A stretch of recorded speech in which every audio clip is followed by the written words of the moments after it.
7 വർഷം മുൻപ് ഏറെ മോഹിച്ചു തുടങ്ങിയ പ്രണയവിവാഹത്തിന് ചോരയിറ്റുന്ന അന്ത്യം. തൃശൂർ ആനക്കല്ലിൽ 30കാരിയായ ഉണ്ണിമായെ ശിവപ്രസാദ് കിടപ്പുമുറിയിൽ കഴുത്തുഞെരിച്ച് കൊലപ്പെടുത്തിയ സംഭവം നാടിനെ നടുക്കിയിരിക്കുകയാണ്.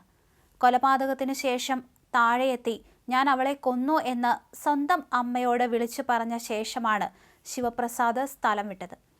സംശയരോഗം തലയ്ക്ക് പിടിച്ച ഭർത്താവിന്റെ ക്രൂരതയിൽ തകർന്നത് ഉണ്ണിമായയുടെ ജീവനായിരുന്നു.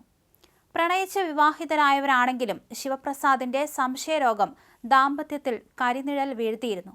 ഉണ്ണിമായയുടെ ഫോൺ ഇയാൾ സ്ഥിരമായി പരിശോധിക്കുമായിരുന്നു. ഇടയ്ക്കിടെ ഫോൺ പിടിച്ചു വാങ്ങുന്നതും പതിവായിരുന്നു. 6 മാസം മുൻപും സമാനമായ രീതിയിൽ ഉണ്ണിമായയെ ഇയാൾ കഴുത്തുഞെരിച്ചിരുന്നു. അന്ന് പരിക്കേറ്റ് ആശുപത്രിയിൽ കഴിയേണ്ടി വന്നെങ്കിലും പിന്നീട് ഇവർ ഒത്തുതീർപ്പിലെത്തുകയായിരുന്നു. എന്നാൽ ഉണ്ണിമായയുടെ ഓരോ നീക്കത്തെയും സംശയത്തോടെ നോക്കിക്കണ്ട ശിവപ്രസാദ് ഒടുവിൽ അവരെ മരണത്തിലേക്ക് തള്ളിവിടുകയായിരുന്നു. വ്യാഴാഴ്ച രാവിലെ 8:30യോടെയാണ് നാടിനെ നടുക്കിയ സംഭവം പുറം ലോകം അറിയുന്നത്. ജോലിക്ക് പോകാൻ തയ്യാറെടുക്കുന്നതിനിടയിലുണ്ടായ വഴക്കാണ് കൊലപാതകത്തിൽ കലാശിച്ചത്. ഉണ്ണിമായയെ കൊന്ന വിവരം അമ്മയോട് പറഞ്ഞ ശേഷം ശിവപ്രസാദ് വീട്ടിൽ നിന്നിറങ്ങി. നിലവിളി കേട്ടെത്തിയ കെട്ടിട നിർമ്മാണ തൊഴിലാളികളെ ഇയാൾ തടഞ്ഞതായും വിവരമുണ്ട്. പിന്നീട് അയ്യന്തോളിൽ വെച്ച് ഇയാളെ പോലീസ് പിടികൂടിയതായിട്ടാണ് സൂചന. തൃശൂർ മാർക്കറ്റിലെ തൊഴിലാളിയാണ് ശിവപ്രസാദ്. വിഷുവിനും വീട്ടിൽ വന്നിരുന്നു. ഇത്രയും ക്രൂരത ഇവന്റെ മനസ്സിലുണ്ടെന്ന് കരുതിയില്ല എന്ന് വിങ്ങിപ്പൊട്ടിക്കൊണ്ട് ഉണ്ണിമായയുടെ അച്ഛൻ ജയൻ പറയുന്നു. കുറച്ചു ദിവസങ്ങളായി 3.5 വയസ്സുകാരിയായ മകൾ നൈറ ഉണ്ണിമായയുടെ വീട്ടിലായിരുന്നു. മകൾ അരികിലില്ലാത്ത സമയത്താണ് ശിവപ്രസാദ് ഈ ക്രൂരകൃത്യം നടത്തിയത്. കഴുത്തിൽ തുണി ഉപയോഗിച്ച് മുറുക്കിയാണ് കൊലപ്പെടുത്തിയതെന്നാണ് പോലീസിന്റെ പ്രാഥമികമായ നിഗമനം. ശിവപ്രസാദിന്റെയും ഉണ്ണിമായയുടെയും പ്രണയവിവാഹമായിരുന്നു.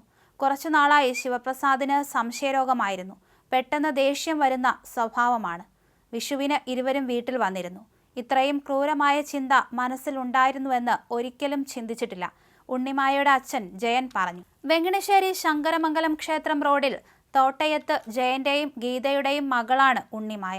തൃശൂർ MTIയിൽ നിന്ന് കമ്പ്യൂട്ടർ സയൻസിൽ ഡിപ്ലോമ നേടിയ ശേഷം തൃശൂർ പുത്തൻപള്ളിക്ക് സമീപം സ്വകാര്യ സ്ഥാപനത്തിൽ ജോലി ചെയ്തിട്ടുണ്ട്.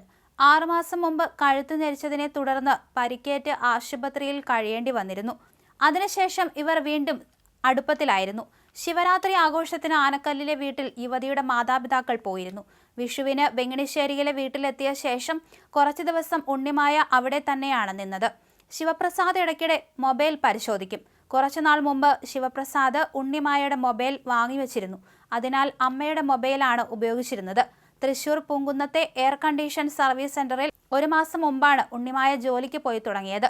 ഒരാഴ്ച മുമ്പാണ് ആനക്കല്ലിലേക്ക് മടങ്ങിയത്. ഉണ്ണിമായയുടെ സംസ്കാരം വെള്ളിയാഴ്ച വൈകുന്നേരം കൊഴുക്കുള്ളി ശ്മശാനത്തിൽ നടക്കും. ഒരു നിമിഷത്തെ സംശയവും ദേഷ്യവും കൊണ്ട് ഒരു യുവതിയുടെ ജീവൻ കവർന്ന ശിവപ്രസാദ് ഇപ്പോൾ നെടുപുഴ പോലീസിന്റെ കസ്റ്റഡിയിലാണ്.